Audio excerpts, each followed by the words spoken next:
Brought to you by TechnoSpark 20 series smartphones.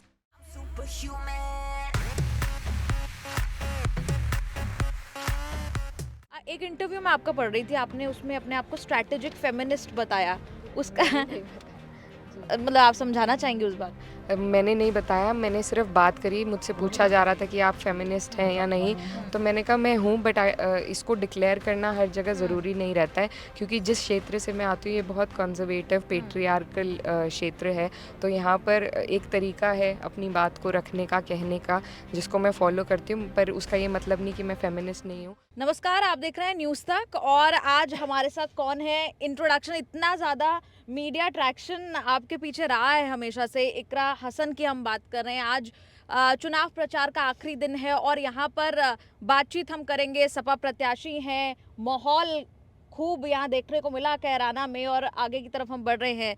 आप बताइए, चुनाव प्रचार अब खत्म हो चुका है, हो रहा है खत्म, कैसा माहौल अब तक आपको दिखाई दिया? बहुत अच्छा माहौल लग रहा है हमें, हमारे सपोर्ट में है और हमें पूरी उम्मीद है कि ये चुनाव हम जीतेंगे यहाँ से। कॉन्फिडेंस आ रहा है भीड़ देखकर, लोग देखकर? पहला चुनाव है। जी, पहला चुनाव है तो नर्वसनेस भी है। अब क्योंकि वक्त नज़दीक आ गया है बहुत, तो अब थोड़ी नर्वसनेस बढ़ती जा रही है, लेकिन फिर भी पूरी उम्मीद है कि जो हमारी मेहनत है इतने टाइम की और लोगों से जो संपर्क हमारा रहा है लगातार, और जो उनका प्यार और आशीर्वाद मिल रहा है, तो पूरी उम्मीद है कि 19 तारीख को बेहतर रहेगा हमारे लिए। अच्छा, एक कई लोगों ने ये भी सवाल पूछा कि इकरा हसन का तो खूब दमखम से प्रचार चल रहा है, अखिलेश यादव क्यों नहीं आए?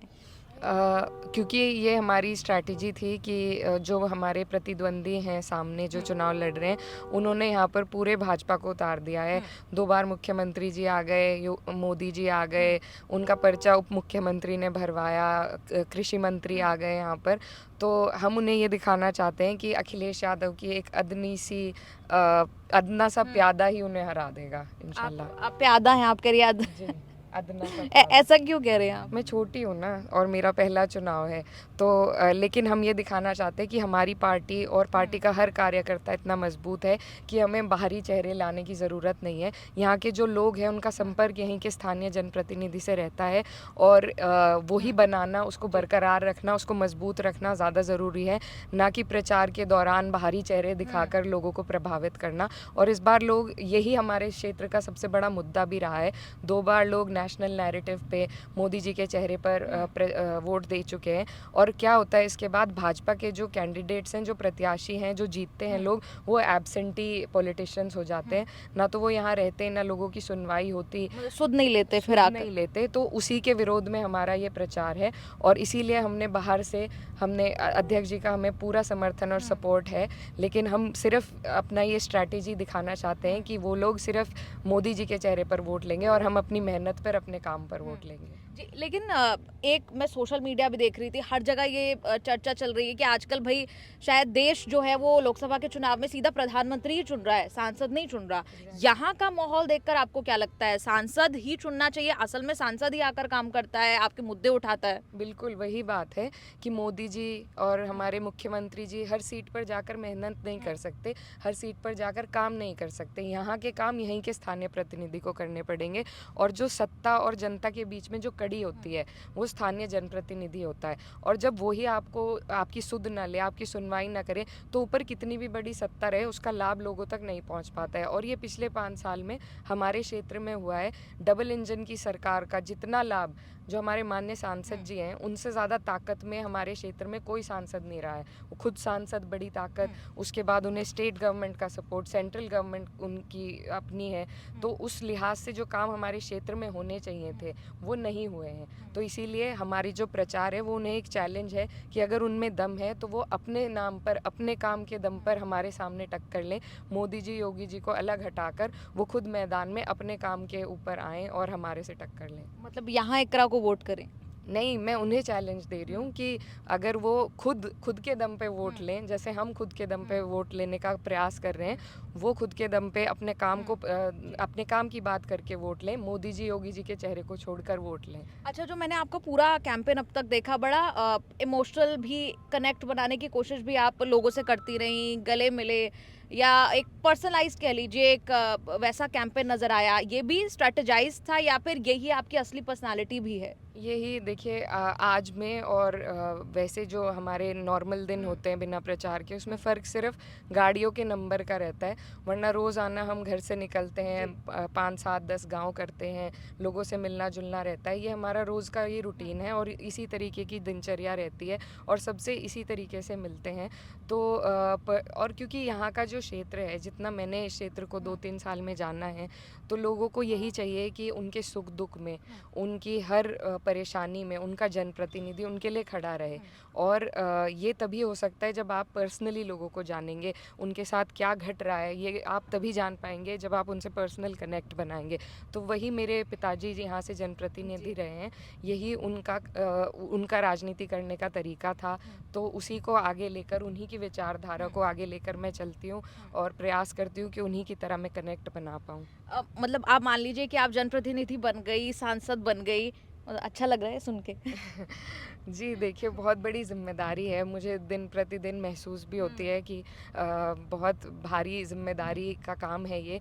लेकिन प्रयास यही रहेगा कि ईमानदारी से हम अपनी मेहनत को बरकरार रखें, कोशिश को बरकरार रखें और अपने क्षेत्र के लिए जो भी हो सके अपने क्षेत्र की समस्याओं को उठाएं और यहाँ पर कुछ लाभ हमारे ज़रिए अगर पहुँच सके तो वो बहुत बड़ी बात होगी। क्राइम को लेकर काफ़ी बात होती है, बढ़ता हुआ क्राइम, उसे लेकर आप आगे क्या करेंगी अगर जब सांसद बन जाती? देखिए ये जो सरकार है ये लॉ एंड ऑर्डर पर बहुत बात करती है, लेकिन इनका लॉ एंड ऑर्डर जितनी खस्ता हालत में है, इन्होंने कुछ कॉन्क्रीट स्टेप्स नहीं लिए हैं। हमारी सरकार में 100 नंबर चली थी गाड़ी, लेकिन इन्होंने बस उसको पेंट करके 112 तो किया है, उसके अलावा इन्होंने कुछ नहीं किया है। लगातार जितनी भी एनसीआरबी की रिपोर्ट्स है, सब में क्राइम बढ़ रहा है against women, against girl child. तो ये लोग सिर्फ मीडिया को मैनेज करते हैं और सिर्फ एक दो कोई ऐसे इंसिडेंट्स हैं जो उभर कर आते हैं, जैसे कि हाथरस की घटना हो गई या अभी मणिपुर की ले लीजिए या महिला रेसलर्स की ले लीजिए। तो वो ही किस्से बाहर निकलते हैं जो ये दबा नहीं पाते, वरना इनके अलावा जो चर्चा में नहीं आते हैं, ऐसे बहुत क्राइम बढ़ रहे हैं। और उसके अलावा बुलडोज़र का जो इन्होंने कार्रवाई की थी जो कि असंवैधानिक थी, वो भी इन्हीं के लॉ एंड ऑर्डर पे एक बहुत बड़ा काला धब्बा है। तो ये लोग तो बेहतर है लॉ एंड ऑर्डर की बात ना करें। और हमारे जो क्षेत्र है ये हमेशा से अमन पसंद रहा है और क्राइम अगर पूरी यूपी की बात करें तो हमारा एरिया भी यूपी में ही आता है। पहले भी क्राइम था, अब भी क्षेत्र में क्राइम है और ये पूरे देश के लिए ही है। तो धीरे धीरे इम्प्रूवमेंट आएगा, ऐसा नहीं है कि भाजपा के आते ही सब खत्म हो गया है।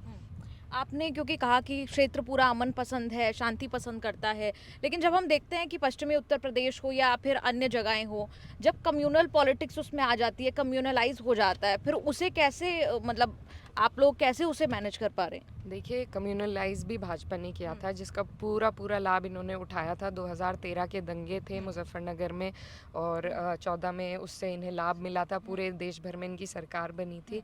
तो उसके लेकिन उस दौरान भी कैराना जो है वो पहले मुजफ्फरनगर डिस्ट्रिक्ट का हिस्सा था और अब भी बगल की डिस्ट्रिक्ट है, बिल्कुल छोटी।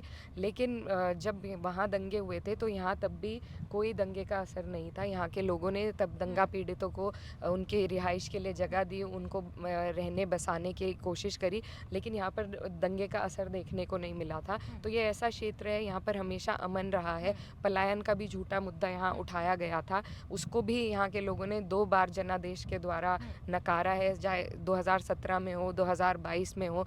तो ये सिर्फ भाजपा का प्रोपेगेंडा है। असल में यहाँ पर लोग आपस में मिलजुल कर रहते हैं। यहाँ पर किसान बिरादरी सबसे बड़ी है, जिसमें 36 बिरादरी के लोग किसान वर्ग के हैं। तो हमारा क्षेत्र बहुत खूबसूरत प्यारा क्षेत्र है, इसको बदनाम करने का काम भाजपा ने किया है। अच्छा, यहाँ पर जाट वोटर्स भी हैं अच्छी खासी तादाद में, वो सब कैसे आप लोग मैनेज करेंगे? और दूसरी बात ये कि जयंत चौधरी के जाने से क्या नुकसान हुआ है? देखिए, हमारा गठबंधन बहुत मजबूत था जो समाजवादी और राष्ट्रीय लोकदल का था। उसके बलबूते पे इस ज़िले में हमने 3 सीटें जीती थी, भाजपा को हराया था। तो बिल्कुल एक झटका ज़रूर महसूस हुआ, लेकिन जो विचारधारा है किसानों की और जो विचारधारा भाजपा की है वो आपस में मेल नहीं खाती। भाजपा ने बार बार उदाहरण देकर दिखाया है कि वो किसान हित की पार्टी नहीं है। चाहे आंदोलन में 1 साल सुनवाई ना करना हो, 750 हमारे किसान शहीद हुए, उन उनकी सुध नहीं ली। फिर इन्हीं के एक मंत्री के बेटे ने किसानों को बेरहमी से कुचला था। वो ये सारी चीज़ें अभी तक किसान भूले नहीं हैं। एमएसपी का वादा आज तक अधूरा है। हमारे यहाँ 14 दिन की पेमेंट कही थी, आज तक नहीं हो रही। पुराना भुगतान बकाया है मिलों पर। 3 महीने हमारे ज़िले में धरना चला था, तब ना तो सांसद जी आए थे, ना कोई और भाजपा से जनप्रतिनिधि गया था। तो भाजपा कभी किसानों के लिए काम नहीं करती। अब ट्यूबवेल तक इन्होंने बिजली के मीटर पे पहुंचा दिए हैं, लेकिन जो पेमेंट है, एक किसान अपने परिवार का पालन पोषण अपनी पेमेंट के ऊपर ही कर सकता है, तो वो तो ये टाइम से देते नहीं है। लेकिन ट्यूबवेल तक अब बिजली के मीटर पहुंचा दिए, बिल लेने की पूरी तैयारी है। तो किसान इन चीज़ों से परेशान है और एकदम से जो विचारधारा की लड़ाई है वो ख़त्म नहीं होती। और वैचारिक रूप से हम हमेशा किसानों के साथ संघर्ष में इकट्ठे खड़े रहे हैं। मैं खुद एक किसान परिवार से आती हूँ, तो हमने साथ संघर्ष किया है और उसका लाभ हमें मिलेगा, आशीर्वाद हमें मिलेगा। भाजपा ने और भाजपा के जो सांसद हैं, इन्होंने पिछले पूरे 5 साल के कार्यकाल में एक भी बार संसद में किसानों के लिए आवाज़ नहीं उठाई। तो इनका जो ये कार्यकाल है ये इस तरीके का रहा है और ये लोग मुझे नहीं लगता किसान इनको वोट देंगे। एक इंटरव्यू में आपका पढ़ रही थी, आपने उसमें अपने आप को स्ट्रैटेजिक फेमिनिस्ट बताया। उसका नहीं बताया जी। मतलब आप समझाना चाहेंगे उस बात? मैंने नहीं बताया, मैंने सिर्फ बात करी। मुझसे पूछा जा रहा था कि आप फेमिनिस्ट हैं या नहीं, तो मैंने कहा मैं हूँ, बट इसको डिक्लेयर करना हर जगह ज़रूरी नहीं रहता है, क्योंकि जिस क्षेत्र से मैं आती हूँ ये बहुत कंजर्वेटिव पेट्रियार्कल क्षेत्र है। तो यहाँ पर एक तरीका है अपनी बात को रखने का, कहने का, जिसको मैं फॉलो करती हूँ। पर उसका ये मतलब नहीं कि मैं फेमिनिस्ट नहीं हूँ, और फेमिनिस्ट होने का ये मतलब नहीं कि मुझे हर वक्त झंडा उठाना है। तो आपको अपने इलाके के हिसाब से काम करने के लिए एक तरीका अपनाना पड़ता है, जो मैं प्रयास करती हूँ। आपने कहा पेट्रियार्कल है, कोई दिक्कत नहीं हुई उभर के आगे आने में? पहला चुनाव है आपका। जी बिल्कुल, मैं बहुत ज़्यादा प्रिविलेज से आती हूँ। एक प्लेटफॉर्म मुझे मिला है मेरे परिवार के बैकग्राउंड की वजह से, लेकिन उसके बावजूद जो दिक्कत फेस करनी पड़ती है एक महिला होने के नाते, वो मुझे भी फेस करनी पड़ी। बहुत लोगों ने प्रयास किया रिडिक्यूल करने का, मुझे बच्चा करार करने का, लेकिन लोग अक्सर इसे नेपोटिज्म बॉलीवुड में कहते हैं। जी, नेपोटिज्म हर क्षेत्र में है मेरे हिसाब से, और एंड आई एक्नॉलेज कि प्रिविलेज है, नेपोटिज्म है, पर किसी भी क्षेत्र में हो, मैं इसे फॉर ग्रांटेड नहीं लेती। किसी भी दिन मैं मेहनत कर रही हूँ, वर्क हार्ड कर रही हूँ, और मुझे उम्मीद है कि वो ईमानदारी और मेहनत लोगों को दिखाई दे रही है, और उसके बलबूते पे लोग वोट भी देंगे।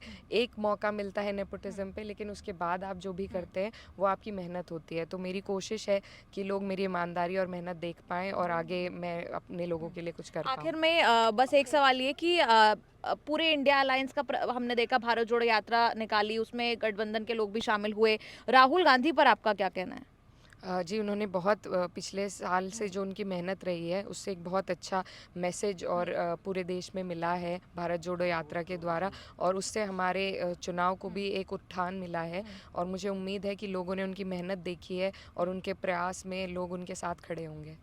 तो बहुत बहुत शुक्रिया। जीत को लेकर आश्वस्त है आप एकदम? जी बिल्कुल, पूरी उम्मीद है कि हम जीतेंगे ये चुनाव। पहला चुनाव है आपका, बहुत बहुत आपको शुभकामनाएं हमारी भी तरफ से, बहुत बहुत शुक्रिया। तो इकरा हसन हमारे साथ यहाँ पर थी। आपको ये रिपोर्ट कैसी लगी? लोकसभा कवरेज के दौरान देश के अलग अलग राज्यों में हम जा रहे हैं। अपने कॉमेंट्स में लिखकर अपनी राय ज़रूर बताइए और देखते रहिए न्यूज़ तक। कैमरा पर्सन कोयल के साथ निधि तनेजा, न्यूज़ तक।